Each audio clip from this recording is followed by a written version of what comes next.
दोस्तों, स्वागत है अपना परिवार करियर मेकर बाय डी के सर।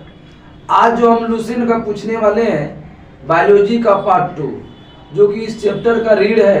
2 चैप्टर जानेंगे, थोड़ा बड़ा चैप्टर है। प्राणी विज्ञान और मानव शरीर के तंत्र पढ़ेंगे, जो काफी मजेदार सब क्वेश्चन है। विटामिन जानेंगे, रक्त के बारे में जानेंगे, प्रोटीन, विटामिन, कार्बोहाइड्रेट, वसा जितना भी है सर हम सब जानेंगे। बहुत अच्छे से क्वेश्चन है। जंतु का वर्गीकरण। संसार के समस्त जंतु जगत को 2 उपजगत में बांटा है। पहला एक कोशिकीय प्राणी, दूसरा है बहुकोशिकीय। बोलता है कि एक कोशिकीय प्राणी कौन है, तो प्रोटोजोआ। प्रोटोजोआ रखे जाते हैं किस जगत में, एक कोशिकीय। और बहुकोशिकीय को 9 संघ में विभाजित किया। बहुकोशिकीय को 9 संघ में। अब पढ़ेंगे प्रोटोजोआ, संघ प्रोटोजोआ। इसके शरीर केवल एक कोशिकीय होते हैं। प्रोटोजोआ क्या होता है, एक कोशिकीय। और श्वसन उत्सर्जन कोशिका के सतह से किसके द्वारा होता है, प्रोटोजोआ का विसरण के द्वारा। प्रोटोजोआ के उत्सर्जन किससे होता है, विसर्जन के द्वारा। प्रोटोजोआ एंड अमीबा हिस्टोलिका का संक्रमण मनुष्य में कितने वर्ष के लिए बना होता है, 30 से 40 वर्ष के लिए। प्रोटोजोआ एंड अमीबा का हिस्टोलिका का संक्रमण मनुष्य में कितने वर्ष के लिए बना होता है, 30 से 40 वर्ष। अब पढ़ेंगे पोरीफेरा।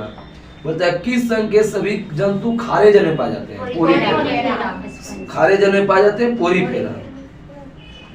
शरीर के असंख्य छिद्र होता है। बोलेगा किस संघ के जंतु छिद्र पाए जाते हैं, पोरीफेरा। साइकन, मायोनिया, स्पंज इसका मेन उदाहरण है। स्पंज किस जगत में आता है, पोरीफेरा। Sponge Porifera. अब पढ़ेंगे सिलेंट्रेटा। ये जलीय द्विस्तरीय है। हाइड्रा, जेलीफिश और एनीमोन और मूंगा किस जगत में आता है, सिलेंट्रेटा। हाइड्रा, जेलीफिश, एनीमूंगा और सिलेंट्रेटा।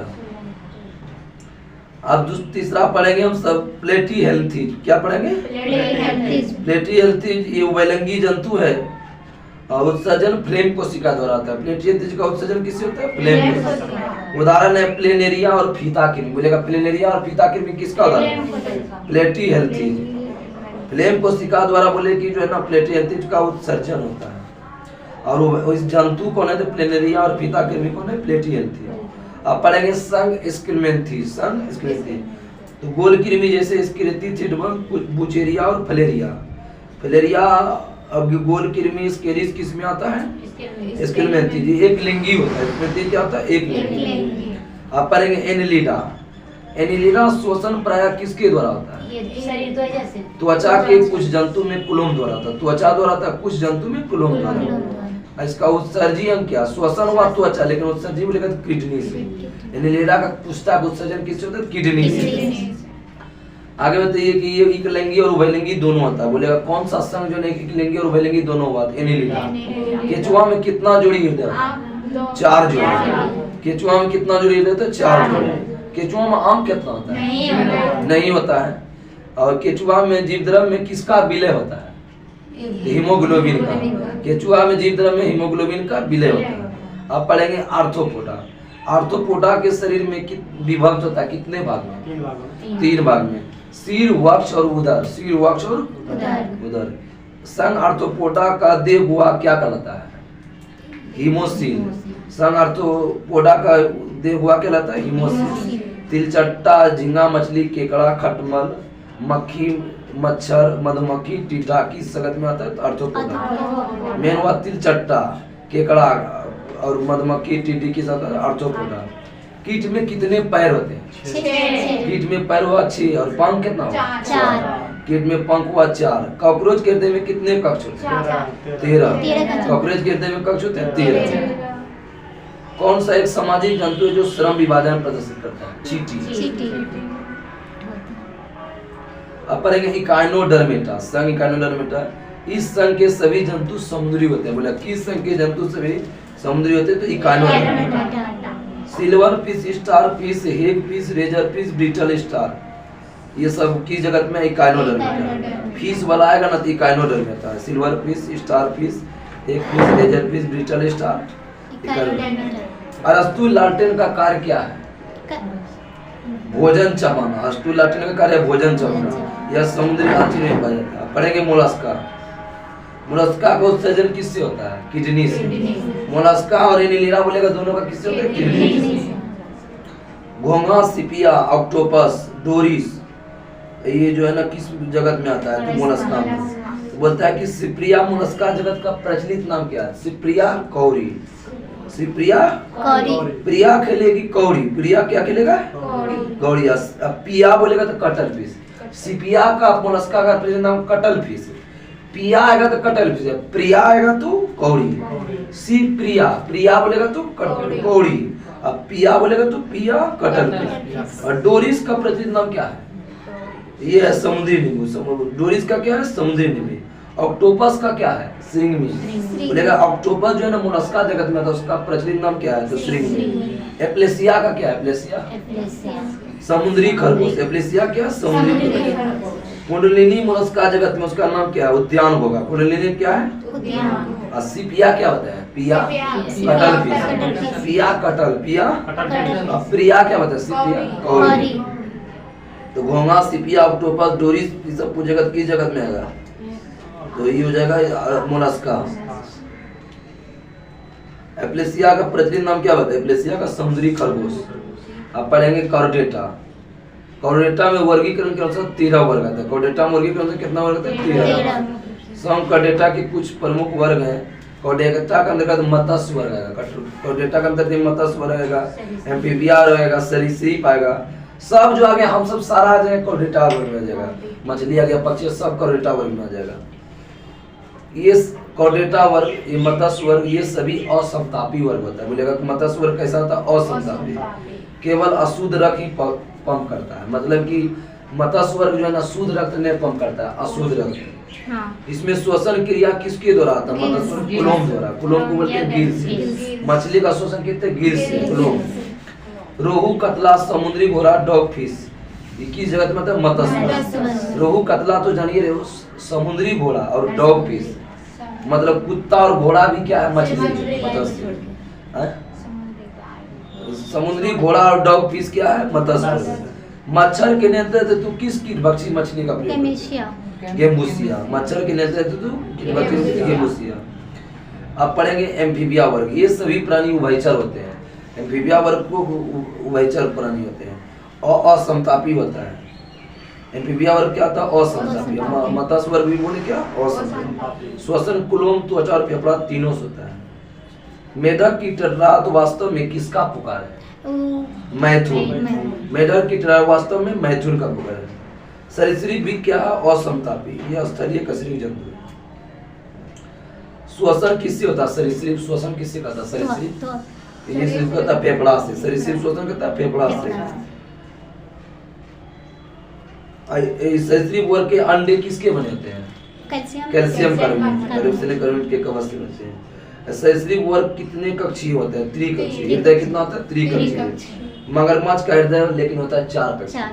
सरीसृप वर्ग में जितना आएगा हृदय 3 कक्षीय होगा, लेकिन मगरमच्छ भी आता है सरीसृप वर्ग, लेकिन ये क्या है? 4 कक्षीय। छिपकली, सांप, घड़ियाल, कछुआ किस जगत में आता है? सरीसृप। छिपकली, सांप, घड़ियाल, कछुआ सरीसृप।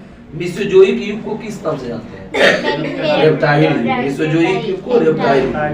डायनासोर किस युग का? मेसोजोइक। Dinosaur Mesozoic. घोंसला बनाने वाला एकमात्र सर्प किंग कोबरा या नागराज। घोंसला बनाने वाला एकमात्र सर्प था नागराज या किंग कोबरा। विश्व का एकमात्र जहरीली छिपकली कौन है? हीलोडर्मा है। विश्व की एकमात्र जहरीली छिपकली हीलोडर्मा है। संसार का सबसे जहरीला सांप कौन है? हाइड्रोफिश। संसार का सबसे जहरीला सांप कौन है? हाइड्रोफिश। बिल बनाने वाली छिपकली कौन है? मुवैया। बिल बनाने वाली छिपकली कौन है? बिल। इसका प्रचलित नाम स्किंक। अब पक्षी वर्ग, इसके हृदय कितने वेशमी होते हैं? 4। पक्षी वर्ग का 4 होता है। इसमें 2 अलिंद और 2 निलय होते हैं। ये समतापी होते हैं। पक्षी वर्ग क्या होते हैं? समतापी। देखो मत्स्य बताएं, एम्फीबिया वर्ग बताएं, ये जितना बताएं ये सब क्या है? सरीसृप वर्ग बताएं, ये सब क्या? असमतापी। लेकिन पक्षी वर्ग क्या हुआ? समतापी। इनका श्वसन अंग फेफड़ा से होता है। पक्षी वर्ग का श्वसन अंग फेफड़ा। इसमें मूत्राशय अनुपस्थित होता है। बोलेगा पक्षी वर्ग में मूत्राशय क्या होता है? अनुपस्थित नहीं होता है। पक्षी में वाक के अंदर क्या पाया जाता है? शब्दिनी या श्रिंक्स। शब्दिनी या श्रिंक्स। बोलेगा शब्दिनी जो है ना किस वर्ग में आता है? पक्षी वर्ग में। तीव्रतम पक्षी कौन है?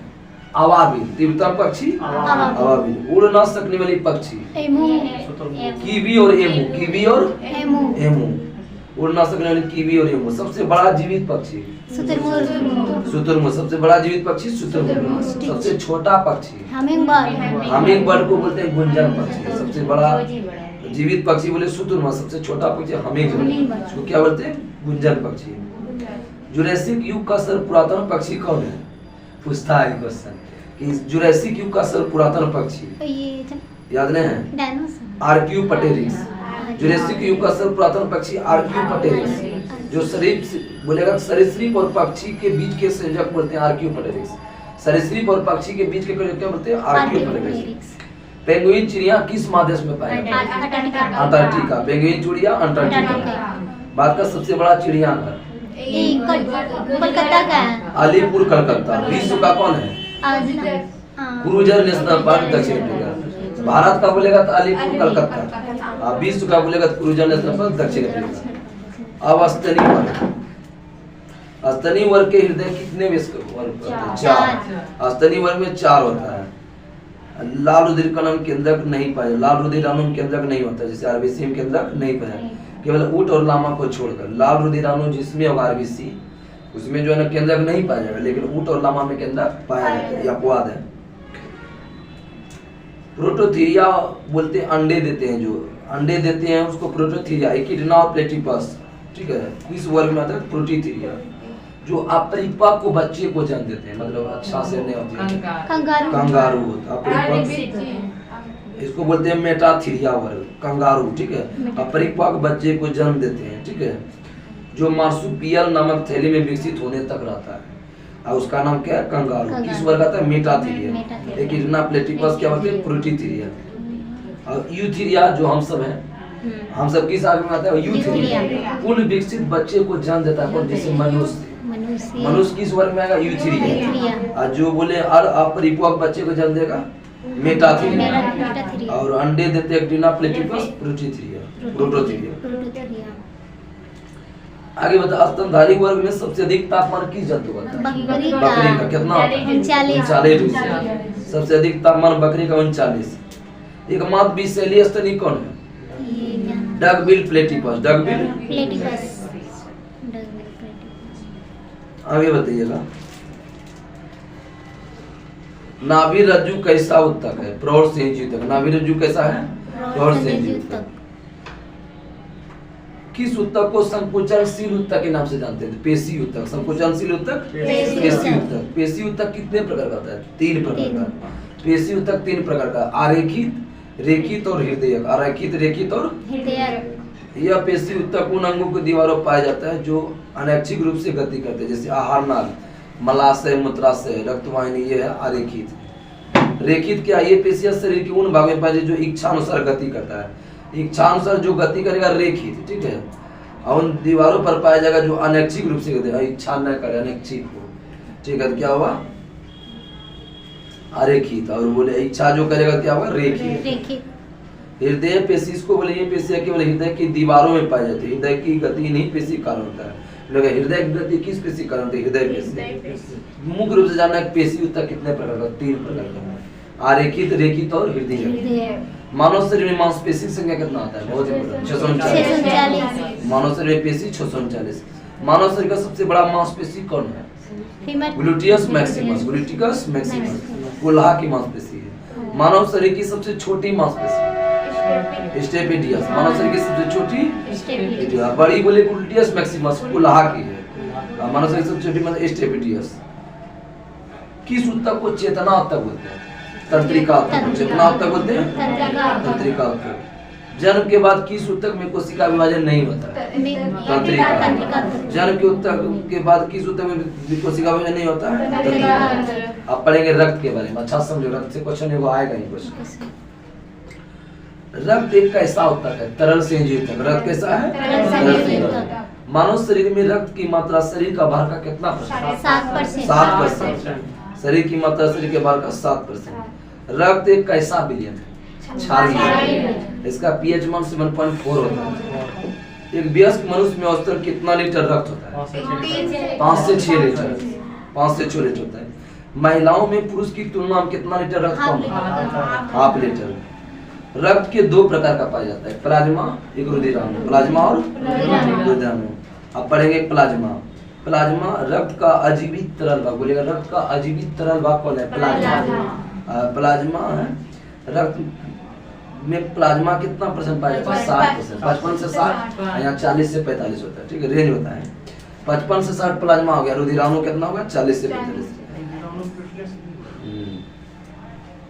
प्लाज्मा में कितना परसेंट जल होता है? 90%। प्लाज्मा में ज्यादा परसेंट क्या होता है? जल होता है। और 7% क्या होता है? प्रोटीन। और 0.9 लवण होता है, 0.1 ग्लूकोज। मेन याद करना है प्रोटीन और जल। 90% जल बताया और 7% क्या बताया? प्रोटीन। पचे हुए भोजन एवं हार्मोन का शरीर में संवहन किसकी द्वारा होता है? प्लाज्मा। पचे हुए भोजन हार्मोन का शरीर में संवहन प्लाज्मा। प्लाज्मा में फाइब्रिनोजन नामक प्रोटीन निकाल दिया जाए तो शेष प्लाज्मा को क्या बोलते हैं? सीरम। प्लाज्मा में से फाइब्रिनोजन नामक प्रोटीन निकाल दिया जाए तो शेष प्लाज्मा क्या बोलेंगे? सीरम। अब पढ़ेंगे रुधिराणु, जिसको ब्लड कार्पल्स बोलते हैं। यह रक्त का शेष 40% है। अब रुधिराणु का ही भाग है आरबीसी, डब्ल्यूबीसी और रक्त विमाणु, ठीक है। आरबीसी, डब्ल्यूबीसी, रक्त विमाणु किसका भाग है? रुधिराणु।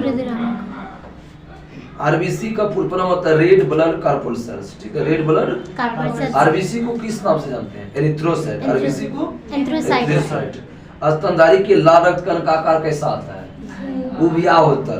स्तनधारी के लाल रक्त कण उभिया होता है। किसमें केंद्रक नहीं पाया जाता है?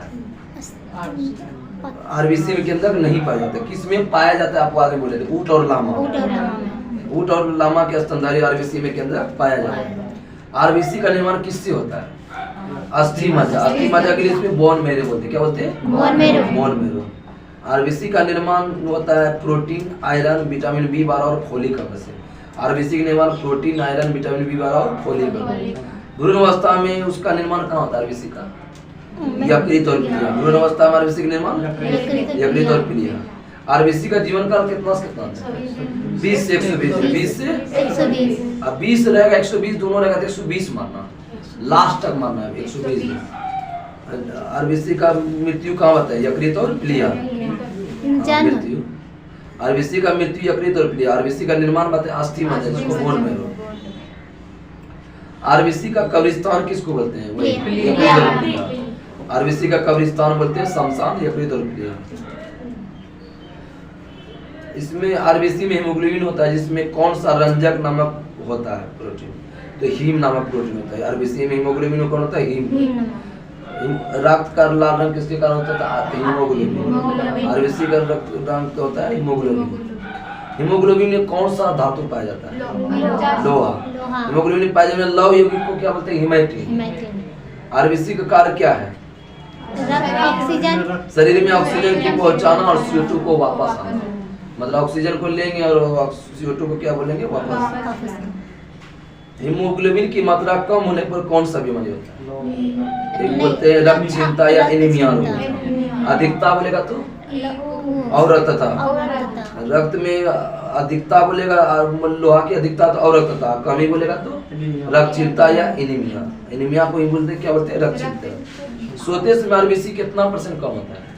5%। जो लोग 4200 मीटर की ऊंचाई पर होते हैं, आरबीसी में कितना परसेंट वृद्धि हो जाता है? 30%। जो 4200 मीटर की ऊंचाई पर होगा तो आरबीसी में कितना कम होगा? वृद्धि होगा 30%। आरबीसी की संख्या किस उपकरण से मापते हैं? इस हीमोसाइटोमीटर। आरबीसी की संख्या बोलेगा हीमोसाइटोमीटर, लेकिन रक्तचाप बोलेगा तो स्पेक्ट्रोमीटर। थैलेसीमिया रोग लाल रुधिराणु बनते हैं कि नहीं बनते हैं? नहीं बनते। अब पढ़ेंगे डब्ल्यूबीसी। डब्ल्यूबीसी क्या बोलते हैं? White blood corpuscles. White blood. WBC का नाम क्या है? ल्यूकोसाइट। और आरबीसी बोले erythro. RBC erythro, WBC leucocyte. आकार और संरचना में डब्ल्यूबीसी किसके समान है? अमीबा के समान। बोलेगा अमीबा के समान कौन है? तो डब्ल्यूबीसी।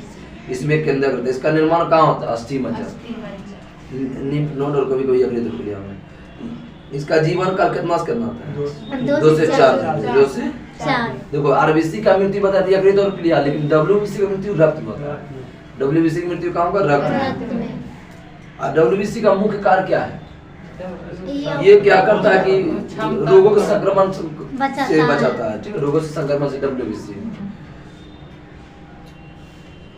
जो है ना शरीर का प्रतिरक्षात्मक तंत्र का मुख्य कोशिका होता है कौन? शरीर का प्रतिरक्षात्मक तंत्र WBC। लिम्फोसाइट बोलते हैं, उसी बोलते हैं लिम्फोसाइट, उसी भाई बहन। लिम्फोसाइट दो प्रकार का होता है, जिन्होंने बी कोशिका बीटा कोशिका बोलते हैं और टी कोशिका बोलते हैं। ठीक है, लिम्फोसाइट कितने प्रकार? दो कोशिका, बी कोशिका और टी कोशिका। डब्ल्यूबीसी का अधिकांश भाग किस कनिका बनाता है? बहुत इंपोर्टेंट क्वेश्चन। डब्ल्यूबीसी का अधिकांश भाग न्यूट्रोफिल्स कनिका, न्यूट्रोफिल 60 से 70%। डब्ल्यूबीसी का अधिकांश भाग न्यूट्रोफिल्स कनिका का 60 से 70%। न्यूट्रोफिल्स कनिका रोगाणु और जीवाणुओं का भक्षण करता है। बोलेगा कौन सा कनिका रोगाणु और जीवाणु का भक्षण करेगा? न्यूट्रोफिल्स।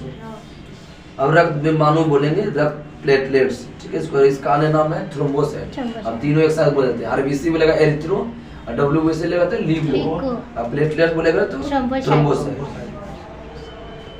और रक्त विमाणु में केंद्रक नहीं होता, इसका निर्माण अस्थि मज्जा में। तीनों का निर्माण बोलेगा तो अस्थि मज्जा में। आरबीसी बोले, डब्ल्यूबीसी, रक्त विमाणु, तीनों बोलेगा तो रक्त विमाणु का जीवन काल कितना होता है? 3 से 5। डब्ल्यूबीसी 2 से 4 दिन और 3 से 5 दिन होगा। तो रक्त विमाणु का ज्यादा है, एक दिन बढ़ा दो दोनों में। मृत्यु होगा प्लिहान। रक्त विमाणु का मुख्य कार्य क्या है? रक्त को थक्का बनाने में। रक्त को थक्का बनाने में रक्त विमाणु। डेंगू ज्वर के कारण मानव शरीर में किसकी कमी होती है? प्लेटलेट्स। डेंगू ज्वर के कारण प्लेटलेट्स। रक्त का थक्का बनना कार्य है इसका, प्लेटलेट्स का। रक्त के थक्का बनने के दौरान 3 महत्वपूर्ण प्रतिक्रिया होता है।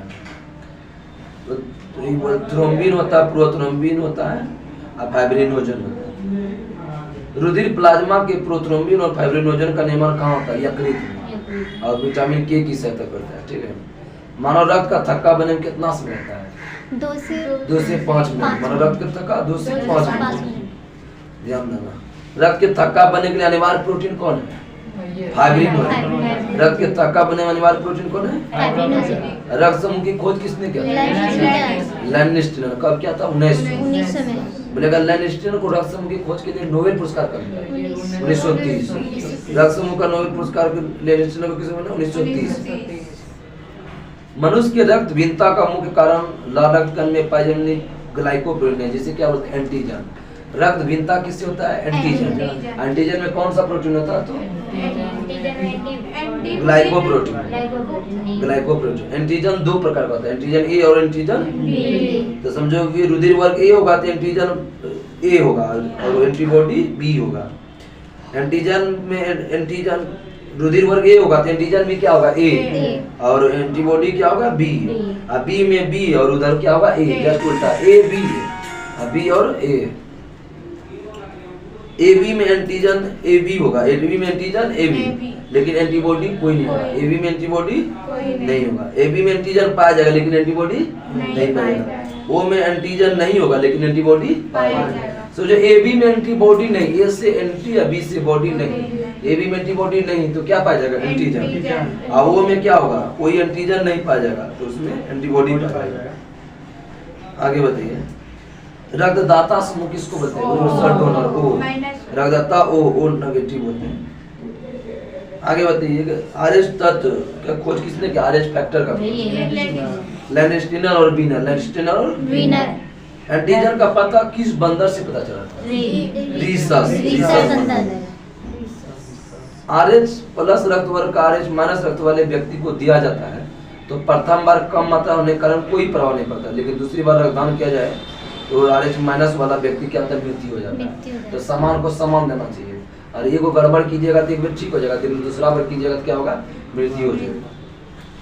अब देखिए इसमें पूछा जाता है कि जिसमें कौन ग्रुप पाया जाए कौन नहीं पाया जाएगा। माता पिता में ओ हो तो बच्चा में भी क्या होगा? ओ। और नहीं होगा तो उसके छोड़ा के जो हो गया। तो 4 ब्लड ग्रुप हुआ, 4 प्रकार का। वो पाया जाएगा तो कौन नहीं पाया जाएगा? जो ए नहीं पाया जाएगा, बी नहीं पाया जाएगा, ए बी नहीं पाया जाएगा। नहीं समझे?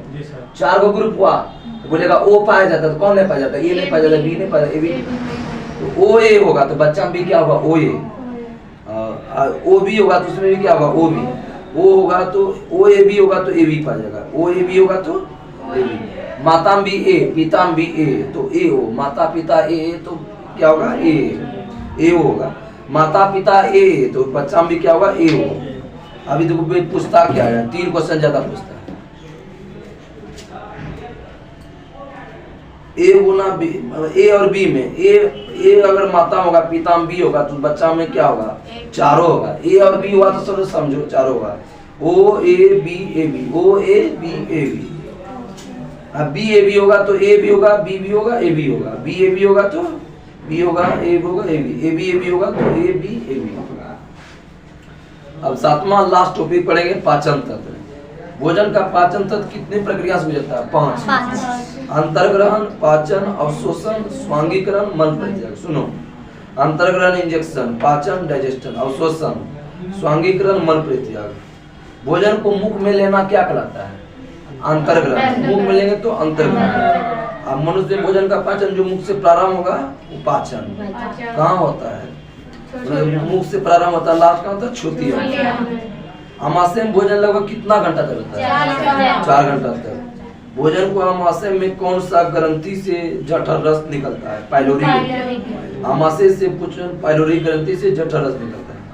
और जठर रस का रंग कैसा होता है?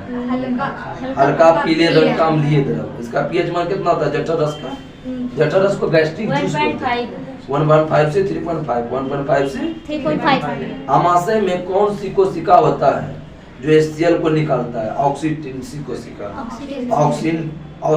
ऑक्सीटिन कोशिका जो एचसीएल को निकालता है। हाइड्रोक्लोरिक अम्ल भोजन के माध्यम को अम्लीय बनाता है, क्षारीय बनाता है? अम्लीय बनाता है, जिसमें लार टाइलिन क्रिया को समाप्त करता है। अमाशय से निकलने वाला जठर रस में कौन सा एंजाइम बताते हैं? पेप्सिन और पारो बताते हैं। जठर पारो, पेप्सिन और रेनिन। पेप्सिन प्रोटीन को खंडित कर जो है ना किस में बदलता है? पेप्टोन्स। पेप्सिन प्रोटीन को बदल के पेप्टोन्स। दूध की घुली हुई प्रोटीन जो रेनिन दूध की घुली हुई प्रोटीन को किस में बदल देता है? केसिनोजन। जीभ के अग्रभाग से किसका पता चलता है? मीठा का अग्रभाग से मीठा, पार्श्व भाग से कड़वा, पार्श्व भाग से बगल भाग से खट्टे का, बगल भाग से खट्टे का। मनुष्य के जबड़े में कितना दांत होता है? 16 दांत। 16 32 दांत टोटल होता है 32। पहले शैशव अवस्था में कितना दांत होता है? 20। और दूध के दांत बोलते हैं। शैशव अवस्था बच्चा का दांत को बोलते हैं दूध। और वयस्क अवस्था में 32 दांत। टोटल बोलेगा मानव शरीर में कुल कितना दांत होता है? 52। 20 12, 20 हुआ टूटा, फिर 20 हुआ, फिर 12 हुआ, 32। दूध के ऊपरी से या शिखर में क्या पाया जाता है? एनाम, जो चमकीला दांत जो लगाते हैं जिसको चमकीला हो जाता है ना, एनामेल पाया जाता है। मानव शरीर का सबसे कठोर भाग क्या होता है? समझो मतलब कोई भी मनुष्य मर जाता है उसको जला देने के बाद भी दांत कभी नहीं जलेगा। कठोर भाग होता है, कभी नहीं जलेगा दांत, कभी नहीं जलेगा। दांत हुआ और नस हुआ एक सब कभी नहीं जलता है, जमा हो जाता है। दांत कभी नहीं होता है। मनुष्य में कितना जोड़ी लार ग्रंथियां पाया जाता है? 3 जोड़ी। मनुष्य में लार ग्रंथियां 3 जोड़ी, लगभग 6। मनुष्य के लार में लगभग कितना जल होता है? 1% एंजाइम। लार में जल है 99 और एंजाइम 1%। लार में कौन कौन एंजाइम पाया जाता है? टाइलिन और लाइसोजाइम। टाइलिन और लाइसोजाइम। भोजन का पक्वाशय में पहुंचते सर्वप्रथम इसमें यकृत से निकलने वाला पीत रस आकर मिलता है।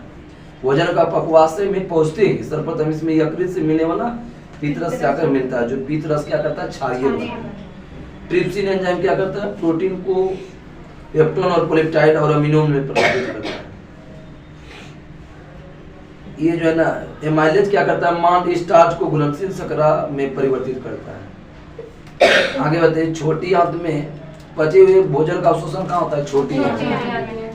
और सिस प्रोटीन पेप्टोन को अमीनो में बनता है इरेप्सिन।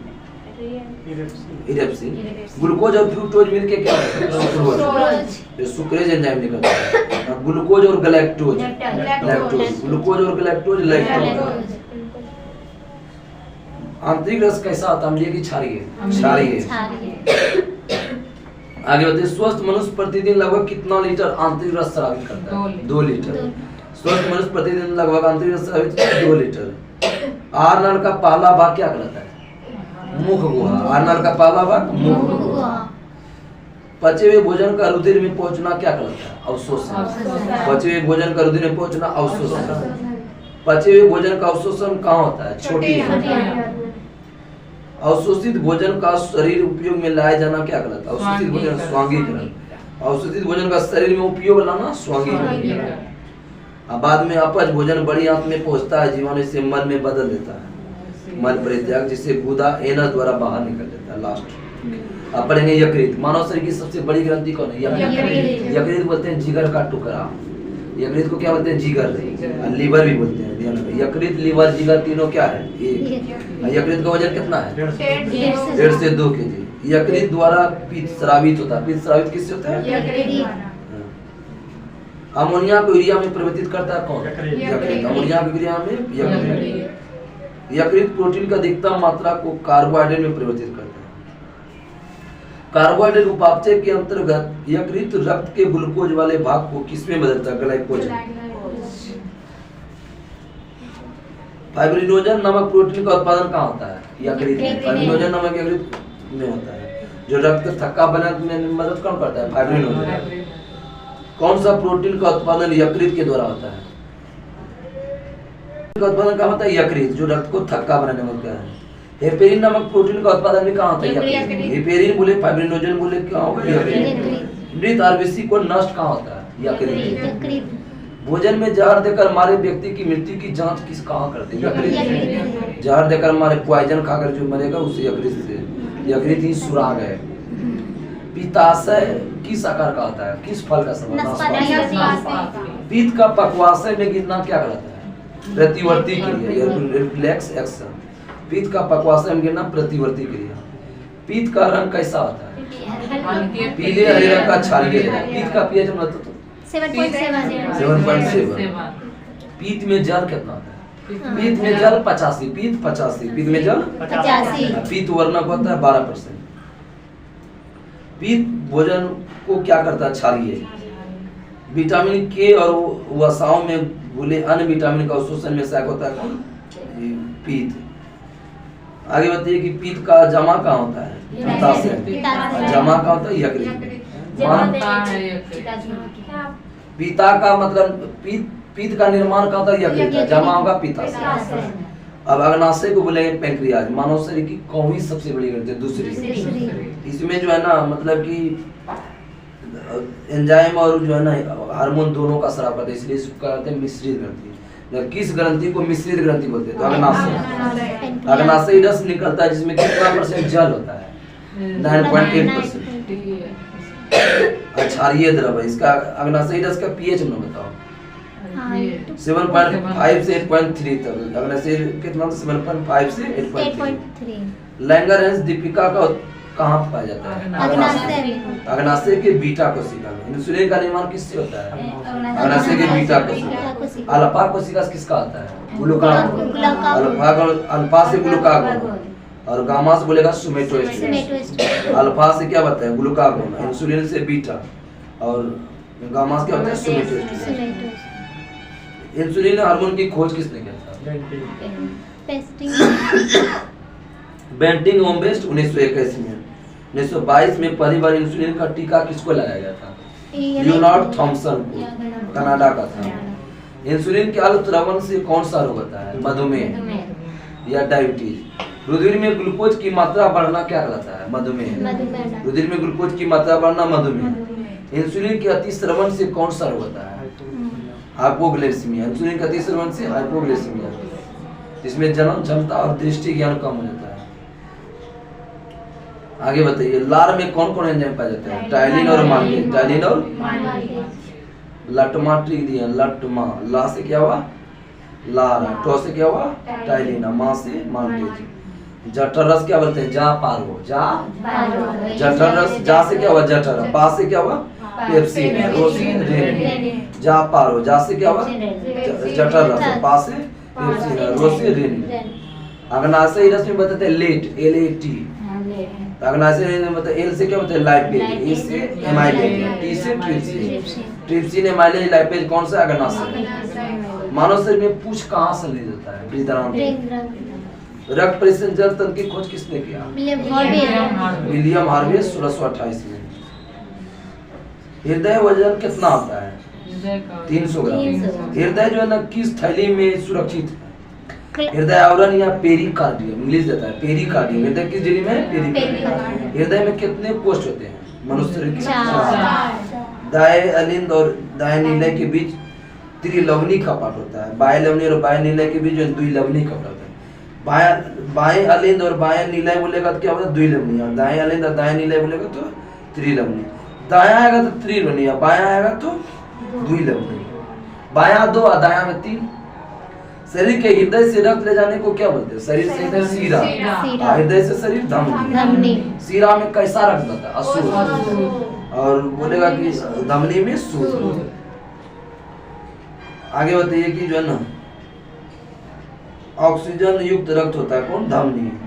अपवाद है पन्नवनी नहीं। पन्नवनी धमनी दाएं नीले से फेफड़ा में रक्त पहुंचाता है जो अशुद्ध होता है। पैर तो पल्मोनरी धमनी बोलेगा तो अशुद्ध, धमनी बोलेगा शुद्ध, लेकिन पल्मोनरी धमनी बोलेगा तो अशुद्ध। नहीं समझे, धमनी में शुद्ध रहेगा लेकिन पल्मोनरी धमनी बोलेगा तो अशुद्ध, जस्ट उल्टा होता है। हृदय के दाहिने भाग में अशुद्ध रक्त यानी कार्बन डाइऑक्साइड युक्त होता है। हृदय के दाहिने भाग में CO2, बाएं भाग में शुद्ध रक्त ऑक्सीजन। बोले क्या बोले, दाहिने भाग में CO2 होगा और बाएं भाग में क्या बोला, ऑक्सीजन। हृदय की मांसपेशी को रक्त पहुंचाने वाली हड्डी को क्या बोलते हैं, कोरोनल नली। हृदय की मांसपेशी को रक्त पहुंचाने वाली हड्डी को कोरोनरी। सामान्य अवस्था में मनुष्य 1 मिनट में कितना बार रखता है, 72 बार। भ्रूण अवस्था में 150 बार। भ्रूण अवस्था में 150। एक धड़कन में लगभग कितना मिलीलीटर रक्त पंप करता है, 70 मिलीलीटर। एक धड़कन में 70 मिलीलीटर। सामान्य मनुष्य का रक्तदाब कितना होता है, 120/80। 120/80। तो सिस्टोलिक होता है 120 और डायस्टोलिक 80। डायस्टोलिक मतलब डाउन हो गया 20। रक्तदाब मापने वाला यंत्र कौन है, स्पेक्ट्रोमीटर। हृदय को धड़कन को नियंत्रित करने वाला हार्मोन एड्रेनालिन और थायरोक्सिन। एड्रेनालिन और लसिका में पाई जाने वाली कणिका क्या कहलाता है, लिम्फोसाइट्स। लसिका में लिम्फोसाइट। लसिका उत्तक से हृदय की ओर केवल एक ही दिशा में होती है। लसिका के नोड जिन्हें क्या कहते हैं, लसिका के नोड को क्या बोलते हैं, लिम्फ नोड। जीवों के शरीर से उपापचय प्रक्रम से बने विषैले अपशिष्ट निष्कासन को क्या बोलेंगे, उत्सर्जन। यूरिया अमोनिया यूरिक अम्ल का क्या होता है, उत्सर्जन। एक कोशिकीय जंतु का जो है ना उत्सर्जन किससे होता है, विसरण द्वारा। पूछता है एक कोशिकीय जंतु द्वारा उत्सर्जन किससे होता है, विसरण। अब पोरीफेरासन का विशिष्ट नलिका तंत्र, पोरीफेरासन का विशिष्ट। एनिलिडा बताए थे, एनिलिडा मूत्र, एनिलिडा। आर्थ्रोपोडा का मेलिपियन नलिका, आर्थ्रोपोडा। और मोलस्का का मूत्र। बोलेगा गुरुदेव मेरा पूछा था कि कौन उत्सर्जी अंग है, इनमें से कौन उत्सर्जी अंग है।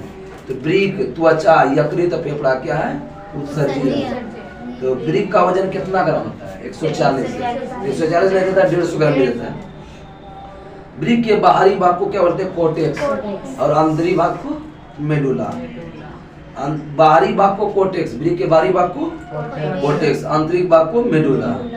प्रत्येक ब्रीक लगभग कितना ब्रीक नलिका से मिलकर बना है, तो 1,30,00,000। 1,30,00,000। ब्रीक का कार्यात्मक इकाई क्या है, नेफ्रॉन। ब्रीक का कार्यात्मक इकाई नेफ्रॉन। प्रत्येक नेफ्रॉन में एक छोटी सी प्याली नुमा रचना होती है जिसे क्या कहते हैं, बोमेन संपुट। प्याली नुमा आएगा तो बोमेन संपुट। बोलेगा बोमेन संपुट किसका भाग है, किडनी का। ब्रीक का प्रमुख कार्य क्या है, प्लाज्मा को छानकर शुद्ध बनाना। रक्त के प्लाज्मा को छानकर शुद्ध। ब्रीक में प्रति मिनट औसतन कितना मिलीलीटर, अर्थात दिन भर में 180 लीटर रक्त निष्पन्न होता है। ठीक है, लीटर 125 मिलीलीटर अर्थात दिन भर में 180 लीटर रक्त निष्पन्न होता है, फिल्टर करता है। मतलब ब्रीक प्रति मतलब जो है ना एक दिन में कितना करता है, 180 लीटर। 1 मिनट में 125 ml, लेकिन एक दिन में बोलेगा तो 180 लीटर। मनुष्य का मूत्र प्रतिदिन कितना बनता है, 1.5 लीटर हुआ तो 1.45 दिया। सामान्य मूत्र में जल कितना होता है, 95%। सामान्य मूत्र में जल, लवण हो गया 2%। यूरिया कितना पाएगा मूत्र, 2.7। 2.7। मूत्र का हल्का पीला रंग किसके कारण, यूरोक्रोम। यूरोक्रोम जो है ना हीमोग्लोबिन के विखंडन से बोलेगा। यूरोक्रोम किसके विखंडन से, हीमोग्लोबिन। मूत्र कैसा होता है, अम्लीय के क्षारीय, अम्लीय। मूत्र का पीएच मान 6। ब्रीक में बनने वाली पथरी किसकी होती है, कैल्शियम ऑक्साइड। ब्रीक में बनने वाली पथरी कैल्शियम ऑक्साइड। त्वचा में पाए जाने वाली तैलीय ग्रंथि और श्वेत ग्रंथि कौन है, तैलीय ग्रंथि सीबम। श्वेत ग्रंथि बोलेगा तो पसीना। श्वेत ग्रंथि से किसका पता चलता है, पसीना का। तैलीय ग्रंथि से सीबम। अमीनो में रुधिर को अमोनिया को यूरिया में बदलता कौन? अमोनिया के यूरिया में यकृत, यमुना के यूरिया में यकृत। फेफड़े कितने प्रकार का गैसीय पदार्थ करता है? 2 प्रकार का, CO2 और जलवाष्प। फेफड़ा करना CO2 और जलवाष्प। मानव शरीर के तंत्रिका कोशिका द्वारा वैद्युत संकेत का अंतरावरण करता है कौन सा धातु? सोडियम और पोटेशियम। सोडियम और पोटेशियम। शरीर के संतुलन बनाए रखता है और ऐच्छिक पेशियों को संकुचन करता है। शरीर के संतुलन को कौन बनाए रखता है? सेरिबेलम। शरीर के संतुलन को सेरिबेलम संतुलन बनाए रखेगा सेरिबेलम। मस्तिष्क का सबसे पिछला भाग कौन होता है? Medulla oblongata. हृदय की धड़कन, श्वसन का नियंत्रण, उल्टी का नियंत्रण कहाँ होता है? मेडुला उल्टी का नियंत्रण मेडुला ऑब्लांगेटा। मेडुला ऑब्लांगेटा का पिछला भाग ही मेरुरज्जु बनता है, मेरुरज्जु। प्रतिवर्ती क्रिया का नियंत्रण समन्वय कहाँ होता है? मेरुरज्जु में। प्रतिवर्ती क्रिया का पता किसने लगाया? Marshall Hall. प्रतिवर्ती क्रिया का पता मार्शल हॉल। मनुष्य में कितना जोड़ी कपाल तंत्रिका पाया जाता है? 12 जोड़ी। मेरुरज्जु तंत्रिका कितना निकलता है? 31 जोड़ी। कशेरुक बोलेगा 33। तंत्रिका तंत्र की इकाई क्या है? न्यूरॉन। मनुष्य मस्तिष्क का अस्थियों का खोल किस खोल में बंद रहता है? क्रेनियल। मस्तिष्क का वजन कितने ग्राम होता है? 1400 ग्राम। 1400 ग्राम। मस्तिष्क का सबसे विकसित भाग कौन होता है? सेरिब्रम। बुद्धिमत्ता, स्मृति, इच्छा शक्ति, ऐच्छिक गति, ज्ञानी वाणी कहाँ होता है? सेरिब्रम। सब मतलब अगले भाग में सब चीज होता है। मेरा भी जो भी है इसी में है। स्वायत्त तंत्रिका तंत्र की अवधारणा किसने दिया था? लेगली। कितना? 1921 में। आगे बढ़ते, कंकाल तंत्र जो है ना, मनुष्य का कंकाल तंत्र 2 भाग में बढ़ता है, अक्षीय कंकाल और उपांगीय कंकाल। मतलब हड्डी है ना, हड्डी को 2 भाग में बट गया, अक्षीय कंकाल और उपांगीय कंकाल। तो अब अक्षीय कंकाल के अंतर्गत जो आएगा सुनो अच्छा से। खोपड़ी आ गया। मानव से खोपड़ी किस कंकाल? अक्षीय। खोपड़ी में कुल कितनी अस्थि होता है? 29। 8 अस्थियां से एक रूप से मानव मस्तिष्क को सुरक्षित रहता है। मस्तिष्क को कितना होता है? 8। 14 अस्थि चेहरा में, चेहरा 14, चेहरा 14। कान में कितना होता है? 6। कान में 6। वायर नामक अस्थि खोपड़ी में होता है। 14 24 और 8 28 है। वो वायर अस्थि कहाँ होता है? गला में होता है। गर्दन यही होता है। मनुष्य का कशेरुक में कितना हड्डी बताए? 33। यहाँ से सुन ले, यहाँ से वीरवे करे क्वेश्चन। मनुष्य के शरीर में कुल कितना हड्डी होता है? 206। शैशव अवस्था में 300। अब बाल्य अवस्था में 208। बाल्य अवस्था 208। सिर की कुल हड्डी की संख्या कितना होता है? 29। कपाल में कितना होता है? 8। कपाल में 8। फेसियल में 14। कर्ण में, कान में 6। रीढ़ की कुल हड्डी की संख्या प्रारंभ में कितना होता है? 33। लेकिन विकसित होने में 26। रीढ़ की प्रारंभ 33 है, विकसित में 26। पसली में हड्डी की संख्या 24। गर्दन में कितना कशेरुक होता है? 7। गर्दन में 7। वक्ष में 12। वक्ष में 12। कटी 5 और तिरिक में भी 5। पूछ में 4। कशेरुक धन का भाग है गर्दन, वक्ष, कटी, तिरिक, पूछ। दोनों हाथ पैर मिला के कितना हड्डी होता है? 118। दोनों हाथ पैर मिला के 118। अग्रपाद की मेखला को किस नाम से जानते हैं? अंश मेखला। अग्र मतलब आगे वाला अंश मेखला, और पश्चपाद में को श्रेणी मेखला।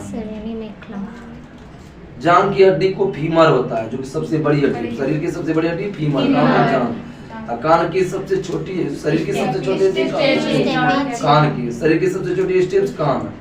मांसपेशी और अस्थि के जोड़ को क्या बोलते हैं? टेंडन। मांसपेशी, अस्थि, टेंडन। लेकिन बोलेगा अस्थि तो ligament. BBL, bone, ligament.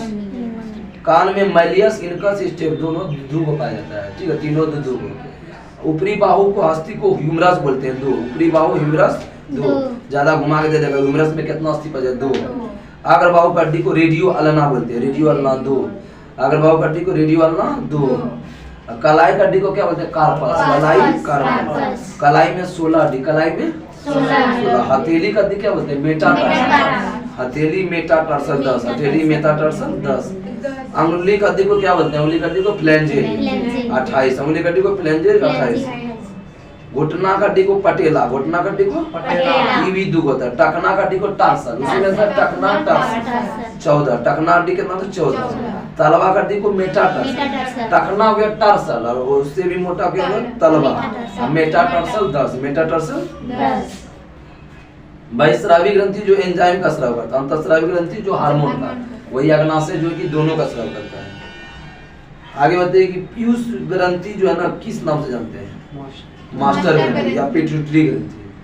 Piyush ग्रंथि कपाल की किस हड्डी में गड्ढे में स्थित होता है? इसका नाम है स्फेनाइल। पीयूष ग्रंथि का वजन कितना होता है? 0.6 ग्राम। पीयूष ग्रंथि का वजन 0.6 ग्राम। हम मास्टर ग्रंथि के नाम से किसको जानते हैं? पीयूष ग्रंथि 0.6 ग्राम। एसटीएच हार्मोन शरीर में वृद्धि, विशेषता हड्डी वृद्धि वाला काम कौन का? एसटीएच। एसटीएच की कमी से मनुष्य में बौनापन होता है। बौनापन किस हार्मोन से? एसटीएच शॉर्ट हो गया, चिंता हो गया। टीएसएच थायराइड ग्रंथि का, टीएसएच थायराइड ग्रंथि हार्मोन से टीएसएच। एसीटीएच, ए से क्या हुआ? एड्रेनालिन कॉर्टेक्स का सर। एड्रेनालिन बोलेगा तो एसीटीएच, एड्रेनालिन बोलेगा एसीटीएच, और थायराइड बोलेगा तो टीएसएच। एसटीएच बोलेगा तो बौनापन बोलिए दिए। जीटीएच, जी से क्या हुआ? जनन। जीटीएच जनन, जीटीएच। एफएसएच क्या हुआ? कि शुक्रजनानु वृषण की शुक्रजनन नलिका में शुक्राणु जन्म में सहायता। अच्छा, अंडाशय में फॉलिकल वृद्धि होता है। फॉलिकल एफ आ गया ना, एफएसएच। फॉलिकल में वृद्धि एफएसएच। दूध जनक हार्मोन किसको बोलते हैं? LTH, lactogenic hormone. ठीक है, इसका काम शिशु के लिए स्तन में दूध का स्राव है। एडीएच हार्मोन किसको बोलते हैं? इसका फुल फॉर्म बताइए। ADH anti diuretic hormone. Anti diuretic, शरीर में जल को संतुलन में कौन था? एडीएच। शरीर में जल संतुलन। मनुष्य के गले में श्वास नलियां ट्रिकिया के दोनों लैरिक्स के नीचे उसको क्या बोलते हैं? आउटू ग्रंथि। आउटू ग्रंथि को थायराइड। गले में कौन होता है? थायराइड। जड़ मनवता रोग किसमें होगा? बच्चा में होगा। इसमें बच्चा का मानसिक और शारीरिक विकास अवरुद्ध हो जाता है। मिक्सीडीमा, यौवन अवस्था में होने वाला रोग को उपापचय भांति होता है। किसके? मिक्सीडीमा। यौवन अवस्था में लेगा तो मिक्सीडीमा। घेंगा जो है ना किसकी कमी से होता है? आयोडीन। आयोडीन की कमी से घेंगा रोग। थायराइड ग्रंथि का आकार में वृद्धि हो जाता है। पराउटू को बोलते हैं पैराथायराइड ग्रंथि। पराउटू को क्या बोलते हैं? पैराथायराइड। गला में आउटू ग्रंथि के ठीक पीछे होता है पैराथायराइड। बताओ कि जो है ना कैल्शियम की कमी से, रुधिर में कैल्शियम कमी से कौन सा हार्मोन होता है? पैराथायराइड। पैराथायराइड हार्मोन स्राव होता है कैल्शियम की कमी से। कैल्शियम की कमी से। रुधिर में कैल्शियम की मात्रा अधिक से कैल्सीटोनिन, अधिक से कैल्सीटोन। आगे बताइए, थाइमस ग्रंथि कौन सा हार्मोन निकलता है? थाइमोसिन। थाइमस ग्रंथि से थाइमोसिन, जो टी कोशिका निर्माण करता है। अधिवृक्क ग्रंथि को इंग्लिश में क्या बोलते हैं? एड्रिनल। वृक्क के ऊपर कौन होता है? अधिवृक्क। वृक्क के ऊपर अधिवृक्क। अधिवृक्क ग्रंथि से निकलने वाले हार्मोन को लड़ो उड़ो हार्मोन। लड़ो उड़ो हार्मोन किसको बोलते हैं? एड्रिनल। Fight and flight. आगे बताइएगा, यदि वह शरीर का बिल्कुल निकाल दिया जाए तो मनुष्य केवल 1 या 2 सप्ताह तक जीवित रहे। शरीर से कौन सा भाग निकालते? 1 या 2 सप्ताह में? कॉर्टेक्स। और एडिशन रोग किसको प्रभावित करता है? किडनी। मेडुला द्वारा स्रावित हार्मोन कौन है? एपिनेफ्रिन। मेडुला द्वारा एड्रिनल और नॉरपेरिनेफ्रिन। उत्तेजना के समय कौन सा हार्मोन अधिक मात्रा में उत्तेजित होता है? क्रोध, भय, खतरा के समय भी होता है। यही है एड्रेनालिन हार्मोन। उत्तेजना, क्रोध, भय होगा तो एड्रेनालिन। उत्तेजना, क्रोध, भय, एड्रेनालिन। आगे बताइए, यह अंडवाहिनी के परिवर्धन को पूर्ण करता है। स्त्री यौन अभिलक्षण के विकास करता है। एस्ट्रोजन। यौन अभिलक्षण का विकास करेगा एस्ट्रोजन। और एस्ट्रोजन से सहायक करके स्तन वृद्धि में सहायक होगा कौन? प्रोजेस्टेरोन। स्तन वृद्धि में बोलेगा तो गर्भावस्था में अंडाशय, गर्भाशय और अपरा उपस्थित होता है, जो गर्भाशय ग्रीवा को चौड़ा करता है कि बच्चा आसानी से पैदा हो सके। रिलैक्सिंग मतलब रिलैक्स करता है, बच्चा आसानी से पैदा होता है, रिलैक्स हार्मोन। और आगे बताइए, मानव में अंडे का निषेचन किसके द्वारा आता है? फिलिपियन नली का। ठीक है, या भ्रूण का विकास करता है गर्भाशय में। भ्रूणीय विकास होता है गर्भाशय में। मानव जरायुज है होते हैं, अर्थात ये सीधे शिशु को जन्म देते हैं। बोलेगा नर लैंगिक हार्मोन इनमें से कौन नहीं है? कौन मादा जर्मन हार्मोन? सुनो अच्छा से। वृषण बृहस्पति क्या है? नर हार्मोन। नर वाला बताते हैं। अधिवृषण। शुक्रवाहिका क्या है? नर। बहुत इंपोर्टेंट है। शुक्रवाहिका आदमी गलती मत। शुक्रवाहिका नर है। शुक्राशय, मूत्राशय, सीसन, प्रोस्टेट क्या है? नर है। वृषण बृहस्पति, अधिवृषण, शुक्रवाहिका, शुक्राशय, मूत्रमार्ग, सीसन, प्रोस्टेट क्या है? नर। शुक्राणु का निर्माण किससे होता है? वृषण। शुक्राणु का निर्माण वृषण उदर गुहा के बाहर वृषण कोष में स्थित होता है। शुक्राणु की लंबाई कितना माइक्रोन होता है? 5 है। शुक्राणु की लंबाई कितना होता है? 5 माइक्रोन। अधिवृषण शुक्राणुओं का संग्रह करता है। शुक्राणु का संग्रह कहाँ होगा? अधिवृषण। अधिवृषण को शुक्राशय से जोड़ेगा कौन? शुक्रवाहिका। अधिवृषण को शुक्राशय से शुक्रवाहिका। प्रोस्टेट ग्रंथि के ऊपर स्थित होता है शुक्राशय। प्रोस्टेट ग्रंथि के ऊपर होता है शुक्राशय। अंडाशय, प्रत्येक मादा में एक जोड़ा अंडाशय होता है। मादा में कितना जोड़ा अंडाशय होता है? एक जोड़ा। यह पेरिटोनियम झिल्ली द्वारा उदर से सटा हुआ है। पेरिटोनियम झिल्ली द्वारा, अंडाशय की झिल्ली द्वारा पेरिटोनियम। अंडाशय का बाह्य स्तर किसका बना होता है? एपिथेलियम। अंडाशय का बाह्य स्तर एपिथेलियम। अंडाशय का मुख्य कार्य क्या है? सोचो, अंडाणु पैदा करना। अंडाशय का मुख्य कार्य अंडाणु पैदा करना। गर्भाशय की 7.5 सेंटीमीटर लंबी होता है, 5 सेंटीमीटर चौड़ी होती है।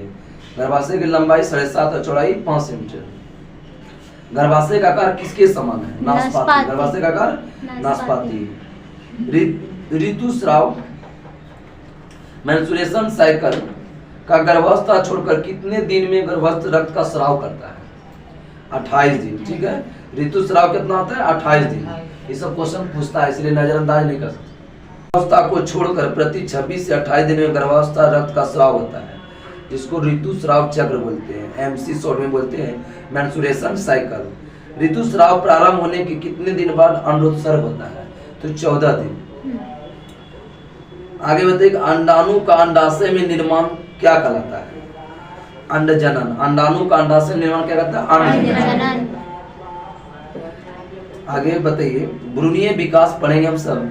इसमें जो है ना मध्य तक हाथ पैर श्वसन तंत्र, तंत्रिका तंत्र, पाचन तंत्र बन जाते हैं किस सप्ताह में? 7वें से 9वें। हाथ पैर ये पाचन तंत्र बोलेगा कौवें सप्ताह, 7वें से 9वें सप्ताह। आगे बताइए, मनुष्य में गर्भाधान कितने दिन का होता है? 280 दिन। मतलब माँ और गाय दोनों का बराबर है 280 दिन। यौवन आरंभ, मनुष्य के जीवन काल में जब उसमें जनन क्षमता आरंभ होती है उसको क्या बोलते हैं? यौवन आरंभ। 12 से 16 वर्ष तक। यौवन आरंभ कितना होता है? 12 से 16। पुरुष में यौवन आरंभ 12 से 16 वर्ष, और जबकि 50 वर्ष की उम्र में धीरे धीरे जनन क्षमता घटती है। लड़कियों में मासिक चक्र की प्रथम बार प्रारंभ होना क्या कहलाता है? एनटीपीसी पूछा हुआ है इसमें। मेनार्की, ये क्वेश्चन पूछा हुआ है एनटीपीसी क्वेश्चन। लड़कियों में मासिक चक्र की प्रथम बार प्रारंभ होना क्या कहता है? मेनार्की। 12 से 13 वर्ष की उम्र में होता है। स्त्रियों में 40 से 50 वर्ष की उम्र में 50 ऋतुस्राव नहीं होता है, उसको बोलते हैं रजोनिवृत्ति। जो सुराव हुआ शुरू उसको बोलेंगे मेनार्की, और जो मतलब 40 से 50 साल के बाद नहीं हुआ उसको क्या बोलते हैं? रजोनिवृत्ति। अंडोत्सर्ग अंडाशय द्वारा अंडाणु का निर्मुक्त को क्या बोलते हैं? अंडोत्सर्ग। गर्भ का सबसे बाहरी झिल्ली को क्या बोलते हैं? जरायु। निषेचित अंडाणु को क्या बोलते हैं? इग्नुनज। इग्नुनज को क्या बोलते हैं? जाइगोट। श्वसन तंत्र पढ़ेंगे। मनुष्य का श्वसन तंत्र का सबसे महत्वपूर्ण अंग कौन है? महत्वपूर्ण फेफड़ा और फुफ्फुस होता है। फेफड़ा होता है मनुष्य का श्वसन तंत्र, गैसों का आदान प्रदान। गैसों का आदान प्रदान कहाँ होता है? फेफड़ा। नस मार्ग, मतलब कितना लीटर म्यूकस प्रतिदिन स्रावित होता है शरीर से? आधा लीटर म्यूकस प्रतिदिन स्रावित होता है। म्यूकस स्रावित होता है मतलब क्या बोल रहे थे? निकलता है रस टाइप से, शरीर से निकलता है म्यूकस। नासा गुहा के ठीक पीछे उससे उसको क्या बोलते हैं? ग्रसनी। नासा गुहा के ठीक पीछे उसके क्या बोलते हैं? ग्रसनी। श्वसन मार्ग का वह भाग जो ग्रसनी को ट्रेकिया से जोड़ता है क्या बोलते हैं? लेरिक्स या स्वर यंत्र। बोलेगा श्वसन मार्ग का वह भाग जो ग्रसनी को ट्रेकिया से जोड़ेगा क्या बोलेगा? लेरिक्स या स्वर यंत्र। ध्वनि का उत्पादन क्या करता है? लेरिक्स। आगे बताइए, प्रत्येक फेफड़ा एक झिल्ली द्वारा घिरा रहता है जिसे क्या बोलते हैं? Pleural membrane. प्रत्येक फेफड़ा एक झिल्ली द्वारा घिरा तो प्लूरल मेम्ब्रेन। अंदर ली गई वायु में कितना नाइट्रोजन होता है? 78%। 78%। ऑक्सीजन कितना? 21%। अंदर 21% है, छोड़ते कितना है? 17%। और कार्बन डाइऑक्साइड लेते कितना? 0.03, छोड़ते हैं 4%। देखो 21% ऑक्सीजन लिए, 17% छोड़े, 4% क्या छोड़े? CO2। सांस द्वारा लगभग कितना मिल प्रतिदिन हमारे शरीर से बाहर पानी निकलता है? सांस द्वारा 400 मिल। सांस ले रहे हो तो पानी निकल रहा है, समझ लो। गैसों का विनिमय कहाँ होता है? शरीर के किस भाग से? फेफड़े का। फेफड़े में गैसों का विनिमय दो गैस के अंतर से होता है, ऑक्सीजन और कार्बन डाइऑक्साइड। ऑक्सीजन का परिवहन कहाँ होता है? आरबीसी में। कार्बन डाइऑक्साइड का परिवहन कोशिका से फेफड़े तक हीमोग्लोबिन द्वारा केवल 10 से 20% तक होता है। प्लाज्मा CO2 प्लाज्मा में घुलकर क्या बनाता है? कार्बोनिक अम्ल। CO2 प्लाज्मा में घुलकर कार्बोनिक अम्ल। आगे बताइएगा, खाद्य पदार्थ के पाचन के फलस्वरूप प्राप्त ग्लूकोज कोशिका में ऑक्सीजन द्वारा ऑक्सीकरण क्या कहा जाता है? कोशिकीय श्वसन। ऑक्सीजन द्वारा जो ऑक्सीकरण होगा उसके क्या बोलेंगे? कोशिकीय श्वसन। जो कि ऑक्सीजन की अनुपस्थिति में उसको क्या बोलेंगे? अनॉक्सी श्वसन। ऑक्सीजन की अनुपस्थिति बोलेगा क्या होगा? अनॉक्सी श्वसन। अनॉक्सी श्वसन के अंत में कौन सा अम्ल लिखा है? पायरुवीक। अनॉक्सी श्वसन के अंत में पायरुवीक। ऑक्सीजन की उपस्थिति में होगा तो ऑक्सी श्वसन। ऑक्सीजन का अनुपस्थिति होगा तो ऑक्सी श्वसन। अनुपस्थिति बोलेगा तो अनॉक्सी और उपस्थिति बोलेगा तो ऑक्सी। श्वसन एक अपचयी क्रिया है। इससे श्वसन का नियंत्रण मस्तिष्क के कहाँ होता है? Medulla oblongata. ग्लाइकोलाइसिस पढ़ेंगे। ग्लाइकोलाइसिस का सर्वप्रथम अध्ययन किसने किया था? एमेंडेन, मेयरहॉफ और पार्सन। एमेंडेन, एमर्सन और पार्सन। किसको बोलेगा? EMP पद बोलते हैं ग्लाइकोलाइसिस। EMP पद ग्लाइकोलाइसिस। एक ग्लूकोज अणु का ग्लाइकोलाइसिस में विघटन के फलस्वरूप कितना पायरुवीक अम्ल निकलता है? 2 अम्ल। एक ग्लूकोज अणु का ग्लाइकोलाइसिस में विघटन में 2 अम्ल करना है। आगे बताइए कि क्रेब्स चर का खोज किसने किया था? Hence Krebs 1937। क्रेब्स चर की खोज हैंस क्रेब्स 1937। अधिकतम एटीपी अणु का निर्माण कहाँ होता है? क्रेब्स चक्र। एटीपी अणु का निर्माण क्रेब्स चक्र। पायरुवीक अणु के ऑक्सीकरण से एटीपी के एक अणु में 5 अणु ATH निकलते हैं। शॉर्टकट में समझो, पायरुवीक अम्ल के एक अणु से कितना अणु ATP बनते हैं? 18। एक अणु से 18, 2 अणु बोलेगा तो 36। ग्लूकोज के एक अणु से श्वसन के कुल कितने होगा? कुल लग जाएगा 38। एक पायरुवीक बोलेगा पायरुवीक अम्ल के एक अणु से कितना अणु होता है? 18 और 2 बोलेगा 36। अब बोलेगा ग्लूकोज के एक अणु श्वसन से कुल कितना? तो 38। कुल लगेगा तो 38। कार्बोहाइड्रेट, वसा, प्रोटीन क्या है? श्वसनीय पदार्थ। इसके तहत ये टॉपिक समाप्त हुआ। कल का जो टॉपिक होगा आपका चलेगा 8 नंबर से लेके लास्ट आपका चलेगा। बायोलॉजी खत्म हो जाएगा पार्ट 3 में। तब तक के लिए नमस्कार। जय हिंद, जय भारत।